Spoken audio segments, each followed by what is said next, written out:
Hey everyone, Coach Investor back to another earnings video, and we're going to have to discuss a lot today when it comes to Unity.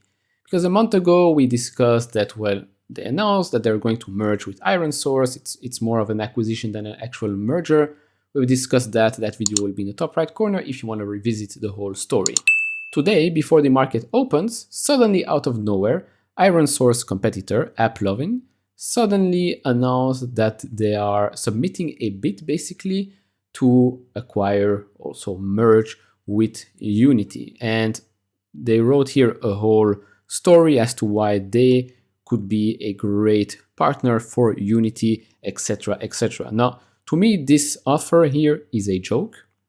I think paying just 18% premium on the closing price of yesterday is a joke because, well, when you look at both companies, AppLovin and Unity, to me, Unity is worth much more than just an 18% premium. Now, I'm just going to go over the main points here because I'm sure you already read some of these, and then we're going to focus on Unity's earnings report.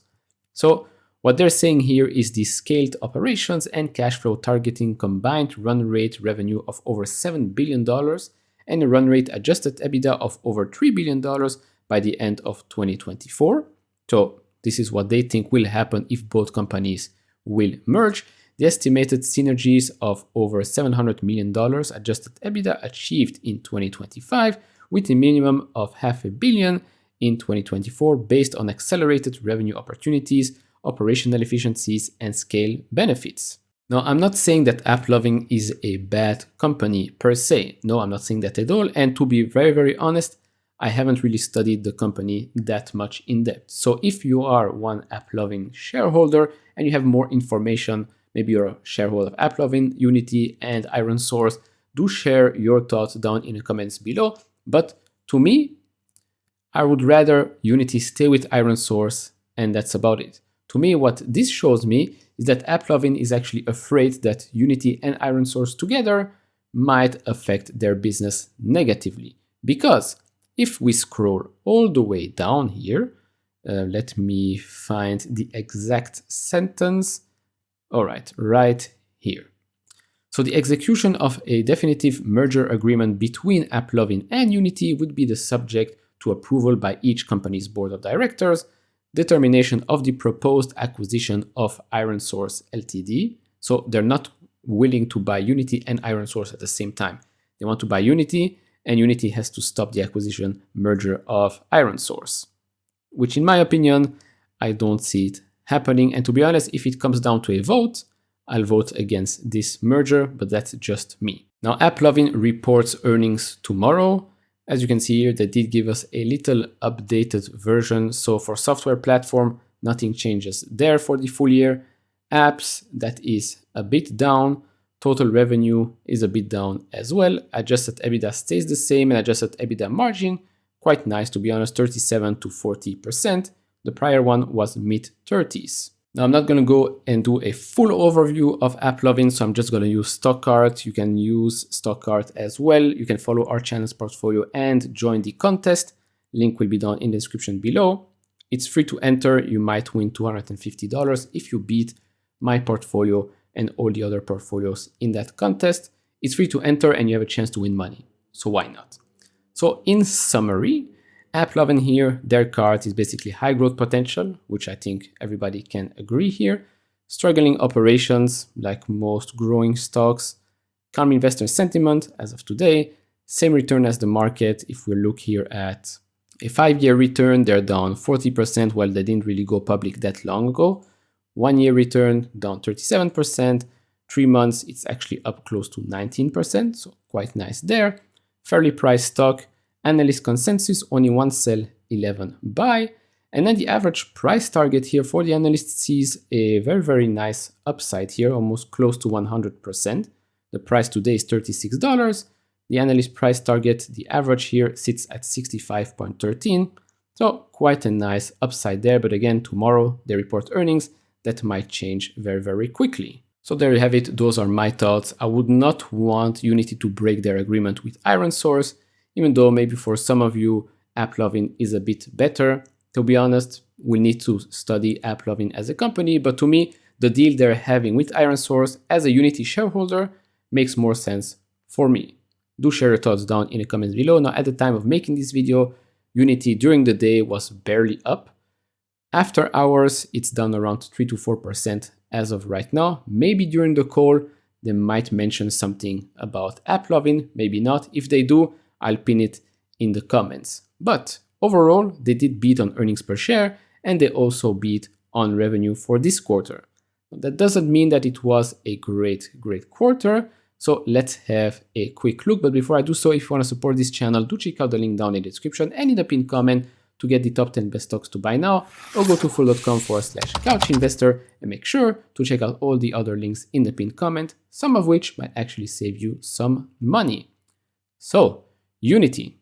Revenue grew 9% here to $297 million, just above their own guidance, so fine, we'll take that. Now, they said here, the president and chief executive officer said here, the second quarter of 2022 went consistent with our guidance with strong performance in Create solutions. In Create, not in Operate. We are encouraged by the progress we are making to get Operate solutions back on stable footing because, as you remember, last quarter there was a big issue around that. In Create, we have momentum with customers in and outside of games, said the CFO. Our business outside of games is growing even faster and now represents 40% of their total Create solutions revenue, up from 25%, which to me is very positive because everybody viewed Unity as just a gaming type of company. Seeing this statement here makes me very happy. Now, as we said, Create solution, Operate solution, and then strategic partnerships. So Create solutions, again, I did a full Unity video company review a long time ago. If you don't know what each and every one of those segments mean, I will put that video in the top right corner. So Create solutions, that's up 66% to $120.9 million. Operate solution was $158.5 million, a decrease of 13%. And strategic partnerships and other revenue was $17.7 million, a decrease of 2% as well, each compared to the same quarter of the year before.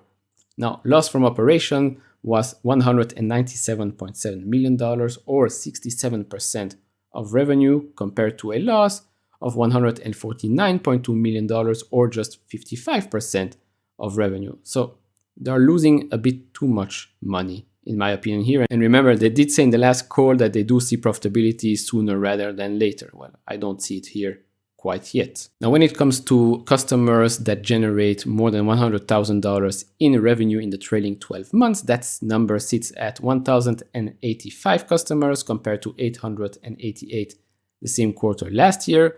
Now, that number did not grow that much quarter over quarter. I believe it has only grown by 2 quarter over quarter, so not good.